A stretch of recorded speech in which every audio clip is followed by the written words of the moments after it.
मी आधुनिक अभिमन्यू, मला चक्रव्यूह भेदता येतो. फडणवीस यांचे विरोधकांना थेट आव्हान.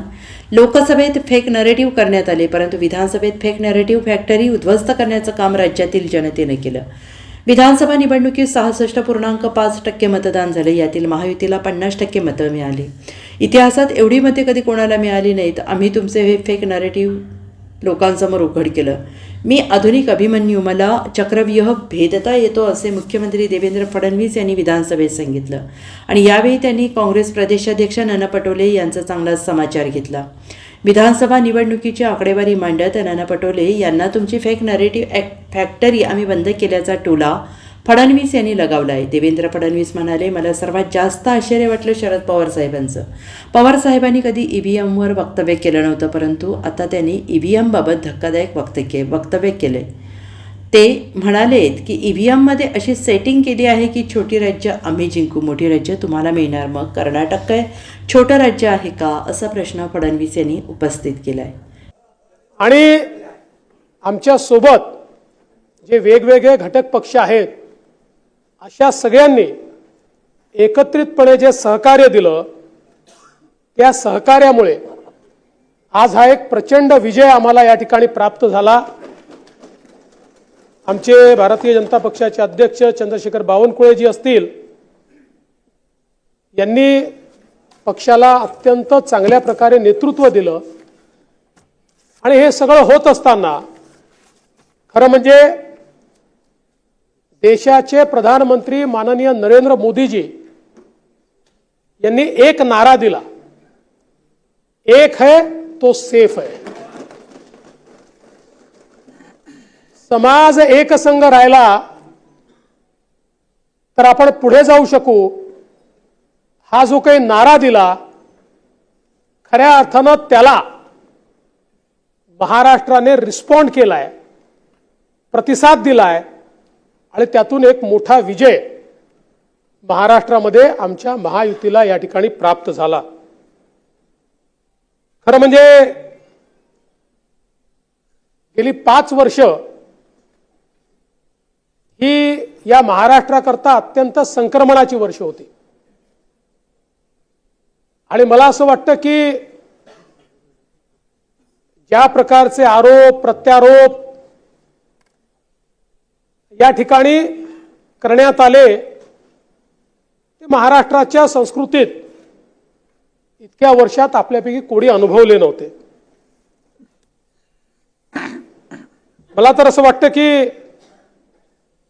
गेल्या 5 वर्षामध्ये 2019 ते 2024 व्यक्तिगत मला,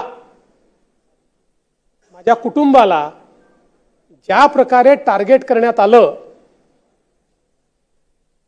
हा तर कदाचित महाराष्ट्रातला एक रेकॉर्ड असेल की सकाळपासून संध्याकाळपर्यंत 5-5, 7-7 लोक केवळ एकाच व्यक्तीवर बोलतात.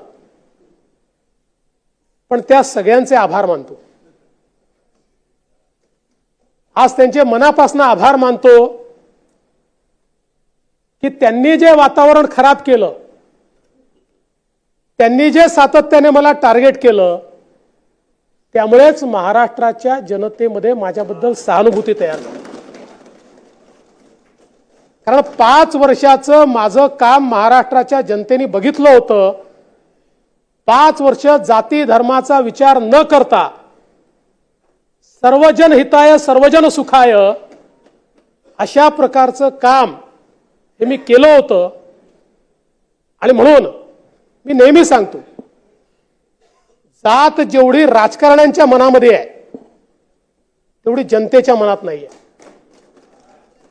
आणि या निवडणुकीने दाखवून दिलं, ज्यांनी ज्यांनी वेगवेगळ्या प्रकारचं पोलरायझेशन करण्याचा प्रयत्न केला, ते सगळे पोलरायझेशन ध्वस्त झाले.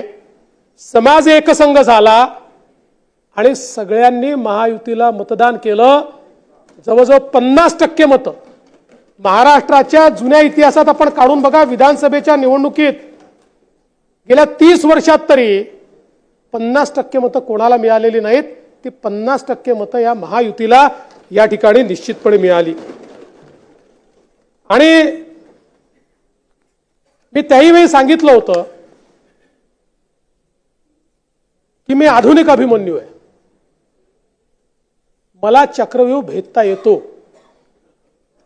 माझ्या चारीकडे चक्रव्यूह तयार करण्याचा प्रयत्न झाला, पण तो चक्रव्यूह भेदून त्या ठिकाणी आज या जागेवर मी उभा आहे. आणि अर्थातच याचं श्रेय माझं नाही, याचं श्रेय माझ्या पक्षाचं आहे.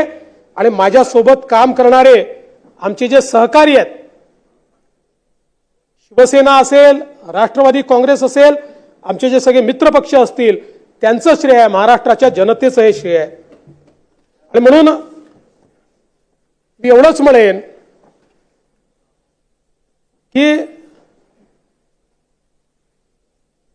आंधियों में भी जो जलता हुआ मिल जाएगा, आंधियों में भी जो जलता हुआ मिल जाएगा, उस दिए से पूछना मेरा पता मिल जाएगा.